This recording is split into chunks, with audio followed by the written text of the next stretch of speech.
Tout est en mouvement, rien n'est strictement figé, et tout peut même quelquefois devenir son contraire. Cette phrase, tirée des deux premiers principes de la dialectique, peut aussi s'appliquer à mon positionnement politique. En effet, je n'ai pas toujours été communiste, ni révolutionnaire, ni autogestionnaire, ni même nationaliste d'ailleurs. Rien n'est éternel, rien n'est immuable, tout a nécessairement débuté quelque part.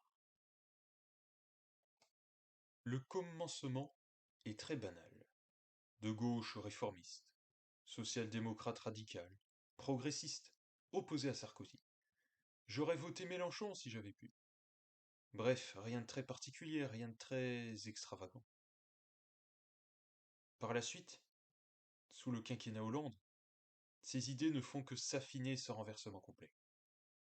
Je deviens un peu plus athée. Je développe une fibre écolo ainsi que mon attachement à la République. Puis je deviens un peu plus critique de l'Union européenne. Ensuite, je m'informe davantage sur les dangers de l'islamisme. Je deviens un peu plus antilibéral.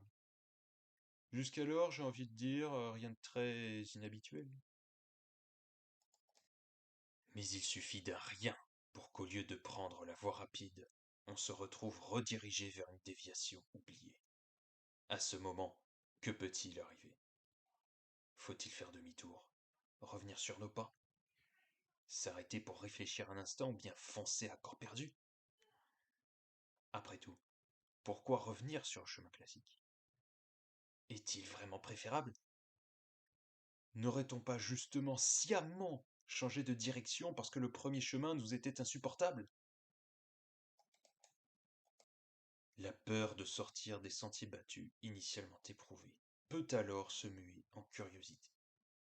Ne vaut-il pas mieux de l'explorer? Est-il si dangereux, si déraisonnable, si condamnable? Qui sait ce que l'on croisera au bout? Voilà un choix pour le moins audacieux. Mais le risque n'en vaut-il pas la chandelle quand on sait que poursuivre sur la même route entraînera vraisemblablement les mêmes effets? Dans ce cas, autant accepter le changement de direction et poursuivre l'exploration. Au moins, et à condition d'éviter les ravins, il y a cette fois une petite chance d'éviter l'ornière, et de ne pas sombrer lentement, tel le Titanic, après avoir à nouveau percuté un obstacle semblable situé sur un chemin apparenté.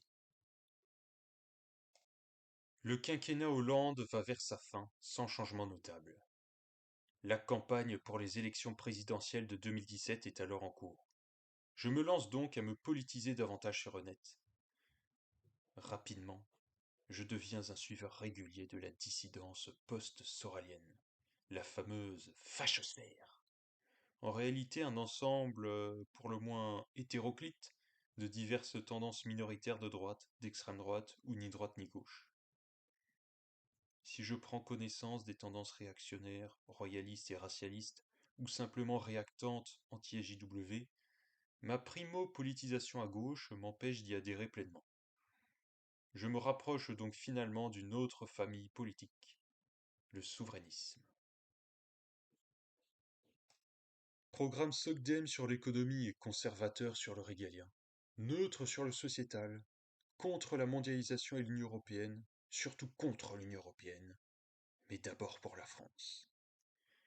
Je restais alors sur une pensée assez éclectique, avec une conception articulée autour de différents plans de réalité qui se trouvent quelquefois interpénétrés, mais sans que l'un d'entre eux ne vienne à entièrement surplomber les autres.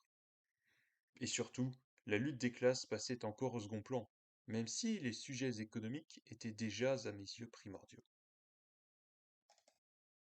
Surtout contre Dieu et d'abord pour la France, j'avais alors une vision de la politique encore partiellement idéaliste, notamment concernant les institutions. Elles étaient donc encore ces forces surplombantes, qui décidaient et faisaient la politique en déterminant le reste. Les luttes primordiales étaient encore celles entre les institutions, entre pays, entre les échelons administratifs, et derrière mes choix finissait toujours par surgir le fameux roman national.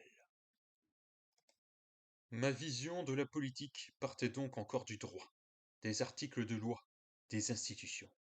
Mes dénonciations en restaient par conséquent encore à ce niveau. Mon programme SOCDEM demeurait ainsi assez classique, voire même éculé. Hausse des salaires, hausse des minima sociaux, baisse du temps de travail, vague discours sur l'amélioration des conditions de travail, dénonciation de la financiarisation, du primat de la finance sur l'économie réelle, du néolibéralisme et des dégâts écologiques, ainsi que citoyennisme démocratique incluant un zeste de démocratie directe. Je restais en fait assez SOCDEM sur le fond. Mais à la différence de la plupart des SOCDEM, j'étais devenu souverainiste. Je suis devenu non pas défenseur, mais opposant à l'Union européenne. Et c'est cela qui me permettra plus tard de me rapprocher du nationalisme, puis du communisme. C'est par cette défense d'une rupture radicale, sortir de l'UE ayant vainement tenté de la réformer, que je serais amené plus tard à rompre avec le capitalisme, puis même avec le réformisme. C'était donc parce que j'étais un simple souverainiste que j'ai pu par la suite évoluer vers ce que je suis actuellement. Un rouge-brun, un théoricien révolutionnaire, un national-communiste autogestionnaire.